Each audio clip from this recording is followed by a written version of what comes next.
What's up everyone, it's ENDYMION, and it seems like more than ever before, the voices of the common sense crowd are being heard louder than ever.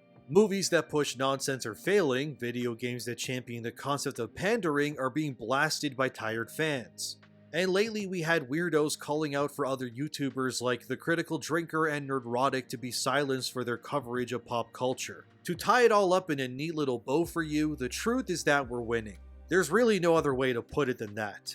And studios are now going to be forced into a corner to either keep doing what they've been doing unsuccessfully, or pivoting to meet the demands of an audience eager for actual real entertainment.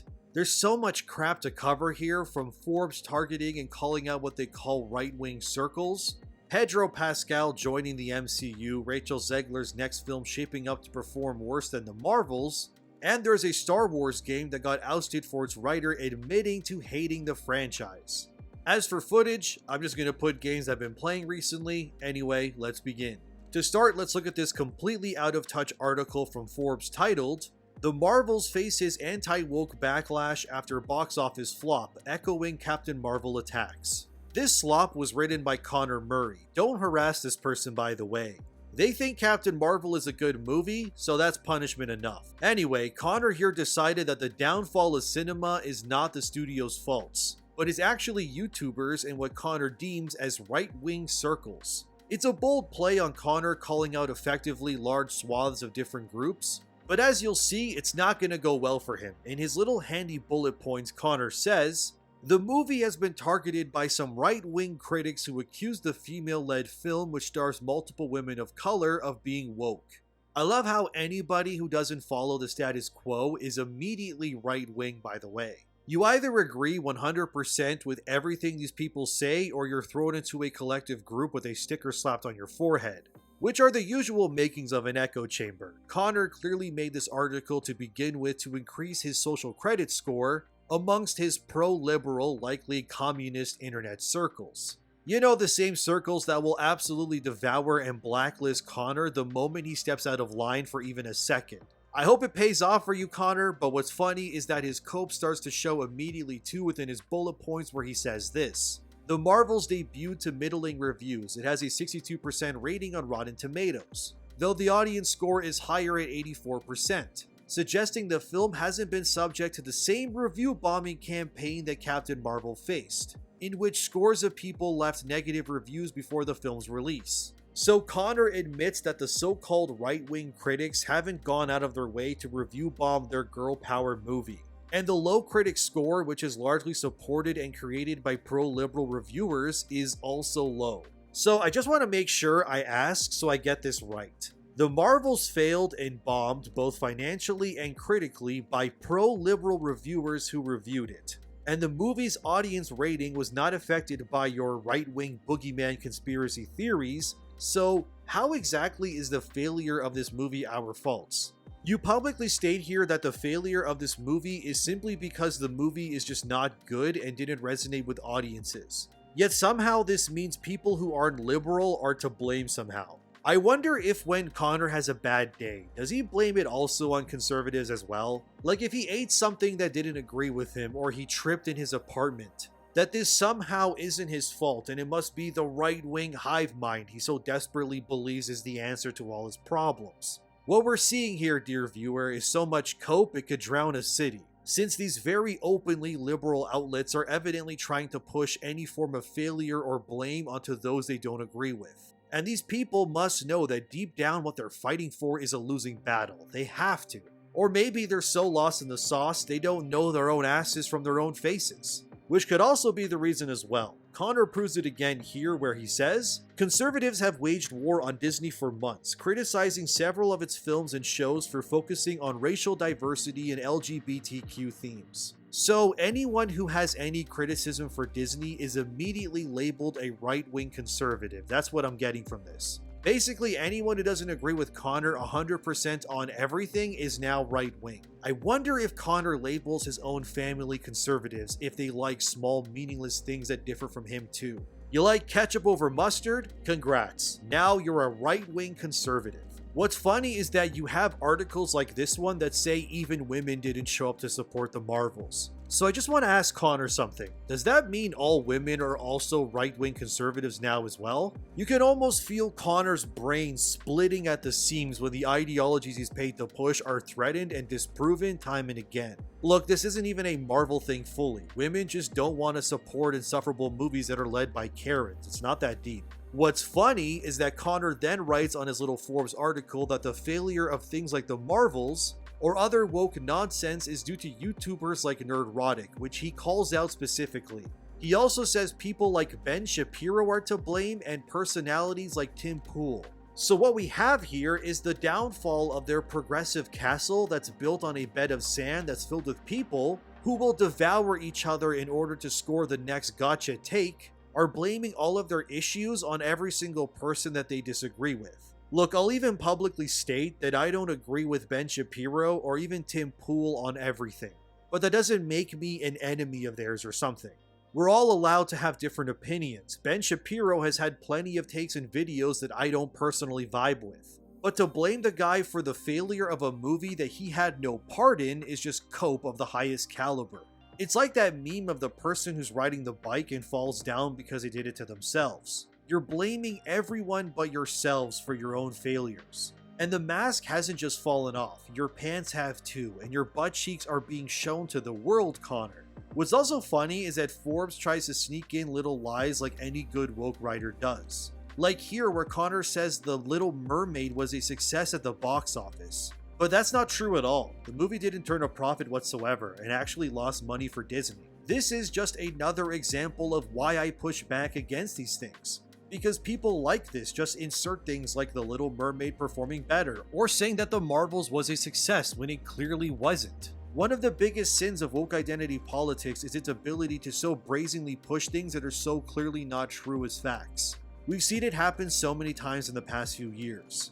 Netflix saying Cleopatra was black, now apparently Denzel Washington is playing Hannibal, who definitely wasn't black either. And this sort of stuff is but a small slice of how identity politics and the idiots who push it, like Connor here, just push actual lies and then say they're facts. That's like if I just said, well, you can breathe in space. And if you said, well, that's not true, and I went, oh yeah, well, congratulations, you're a racist for thinking that way.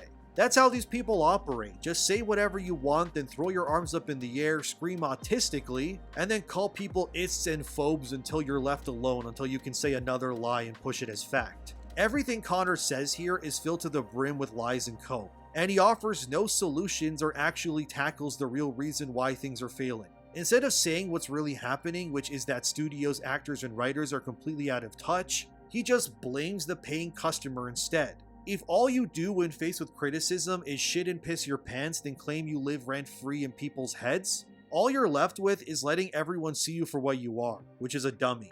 These movies fail because people are tired of it, and things are the way they are because writers like Connor have lost their backbones to keep these studios accountable. And that's why people like me now do what we do, because if the websites and journalists aren't willing to report on the real news and say it how it is, which is what journalism used to be, by the way, then someone has to do it. Why do you think a lot of these sites are failing? Jezebel shut down, which is good news since they were just a man-hating website full of insufferable feminists. And the day Kotaku finally bites the dust, I'm going to Dairy Queen and getting Rip Kotaku written on a cake, so I can eat a slice and laugh about their downfall. Of course, besides the Marvels, we got more slop coming like Rachel Zegler's Hunger Games prequel, which has made less than the Marvels did in Thursday previews.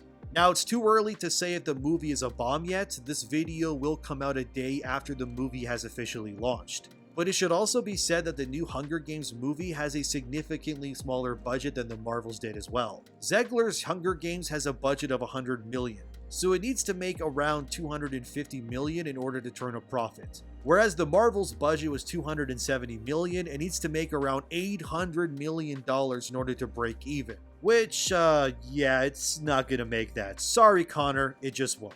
I mean, I guess you can blame Nerdrotic or Tim Pool for that, but if even the women won't open their Gucci purses to watch Slop Girl and Diverse Ladies in theaters, it's just Jover for the Marvels. Oh well, who cares? We move forward. Hunger Games is apparently going to make around $100 million in its opening weekend, which is good for Zegler at least. since she hasn't had a single movie she starred in that's turned a profit, and that's not me being mean by the way, that's just true. I guess if Hunger Games doesn't end up making its money back, Connor can somehow blame that on right-wing circles too. Even though the audience for a movie like this is TikTok kids and middle-aged women who read the books back in high school. I have no interest in Hunger Games, nor will I see it. I have better things to do with my time, like playing base Japanese video games for example. And if the movie does well, that's great I guess, even though that means I'll have to keep reporting on Rachel Zegler, who I really don't care for. And speaking of people I don't care for, let's talk about Pedro Pascal, who's apparently going to play Reed Richards in the MCU. In terms of rankings of who I want to play Reed, Pedro literally comes in dead last. I would rather have a dog in the suit barking playing the role over him. Unfortunately, this might be true and spells doom for the reboot. Allegedly, in typical woke Marvel fashion, the movie will sideline its male characters and make Sue Storm the main character instead. Allegedly, the role of Reed was rejected by many of Hollywood's top leading men, likely because the script meant that they were being sidelined. But when it comes to Pedro Pascal, this role is perfect for him, since he's built a career on playing weak men who get sidelined by women all the time already. His Star Wars show The Mandalorian got hijacked by feminists already, and in season 3 onward, he's not even the main character anymore. Then you got The Last of Us, which I thought Pedro was yet again miscast. And he plays Joel like he's a pathetic weak man, when Joel is the physical embodiment of old man strength. And for those who've unfortunately played The Last of Us Part 2 like I did, we all know that Joel also gets sidelined in more ways than one, in order to make way for the girl bosses.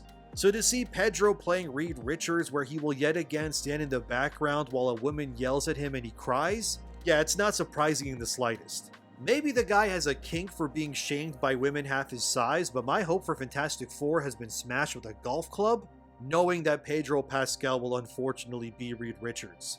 Oh boy, I can't wait for another girl boss Marvel movie where women are amazing and all the men are incompetent and disposable. Cause that's worked so well the last time, didn't it? And remember how I said a lot of these people are coming after anyone who speaks out against the Marvels? They even came for Chris Gore. In case you don't know who that is, Chris Gore was the best part of things like Attack of the Show. And unlike everyone else on that program, Chris was actually authentic about his love for movies. Anyway, Chris made a tweet saying that Marvel and Star Wars' failure was due to Disney turning those predominantly male-supported brands into female ones, and apologists got angry. One of these people said half the reason these franchises still exist is because women kept them alive when they were dormant and go to see them alongside men when it's men-focused. But heaven forbid you watch a single movie with a woman in the lead role, let alone one with 2 non-white leads. Hey, that's not nice. We do watch movies with women in leading roles. Also, don't tell this Jesse Earl person that the majority of people who actually watch the Marvels were men, by the way. That'll probably make their skull split open like Connor's does whenever he has to form his own opinions. I already reported on this, but the news about the Marvel's director Nia DaCosta calling anyone who didn't like her movie as sexist and homophobic is making the rounds again. And that'll likely not help the MCU when it comes to the movie entering its second weekend. Because like I've said many times, ever since the dawn of social media, we're seeing these creative types for what they actually are. And it's led to the death of the movie star since fans can now hear the unfiltered thoughts of these stars. And people are quickly realizing that a lot of these creative types are kind of dumbasses. But it's also been a blessing because it's allowed audiences to really see what the people are like behind the camera, and realize that wow, these people really do hate us for not accepting their nonsense. For example, let's look at Star Wars for a second. Apparently the Knights of the Old Republic remake is no longer happening.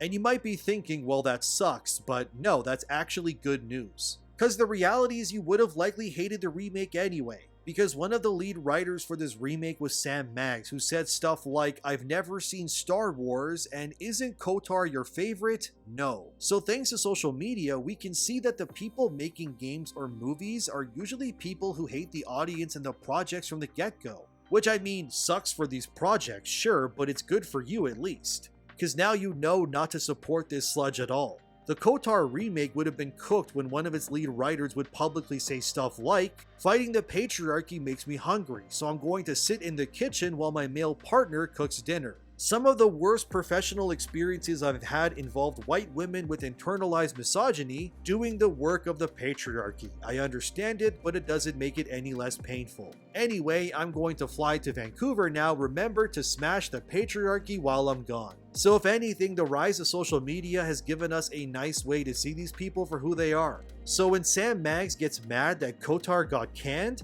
I can't help but be happy about it. And when the Marvel's director Nia DaCosta thinks I'm racist and misogynistic because I didn't want to see her Girl Boss movie, which was in production hell and women largely rejected it as well, I also don't feel bad about it. And when guys like Connor over at Forbes cry that it's right-wing circles that are the reason everything is failing, without actually critically looking at the state of things, you can't help but laugh and shake your head. These people, from the writers to the directors and more, they genuinely despise us. Why do you think they're creating fake bot accounts and pushing places like YouTube to silence us? Because they're mad we exist and that we keep them accountable. They want people like Drinker or Nerdrotic to be removed and have their livelihoods ruined. Or people like myself or Yellow Flash, cause without people like us, they get to run amok without accountability or fear of repercussions. And as I was making this video, it turns out what I've been saying keeps getting proven right, and by God am I pissed that I was right about this one too. I guess spoilers for Netflix's new Scott Pilgrim Takes Off series. Although if you're a huge fan of Scott Pilgrim like I am and haven't watched the new show yet, this will likely make you never want to even start it. Still here? Okay, well, it turns out in the opening episode that Scott Pilgrim ends up losing to Ramona's first ex-boyfriend and he seemingly dies. The rest of the show apparently then makes Ramona the main character and now she must fight her own evil exes instead of Scott. The creator of Scott Pilgrim spoke about this new and very annoyingly on-brand change where he said, "No one knew that Scott was going to fight someone at the end and that it was going to get so wild. It starts out pretty normal. But now everyone knows that, so what else? How could we surprise them this time? I think we found a good way." The creatives involved saw the twist as a device to spend more time with the characters and find new ways to make it deeper and more emotional. Taking the focus off of Scott allowed them to do more things with Ramona and the ensemble, and to spend more time with the exes, which he feels is a great story idea. Oh my god, dude. Jesus Christ. So like Pedro Pascal openly allowing himself to getting sidelined in everything that he stars in, to certain other movies like Blade being in production hell because Marvel keeps sidelining the main character for a cast of women, now Scott Pilgrim has done the exact same thing. You might think when I cover these things that I'm just some angry guy, but the reality is that what's happening here with Scott Pilgrim alone keeps proving my unfortunate takes true. The creatives of our world have decided to all drink the Kool-Aid and pander as hard as they can. In Scott Pilgrim's case, the movie was a flop, and this Netflix series was finally a chance to adapt the source material in an entertaining and faithful way. But now what we're left with is a bizarro version that yet again shits on the male hero. And by the way, they promoted this series with Scott in the leading role as well, and deceptively used that in order to get fans on board. And like Mandalorian, our fans who bought The Last of Us Part 2, they were deceived into consuming something that ended up going in a different and much worse direction. So the next time someone tells you that there's not an agenda to erase strong male characters, I implore those people to get their eyes and ears checked. Because we are absolutely seeing the revisionism of classic stories in full swing right now, and I loathe it so goddamn much.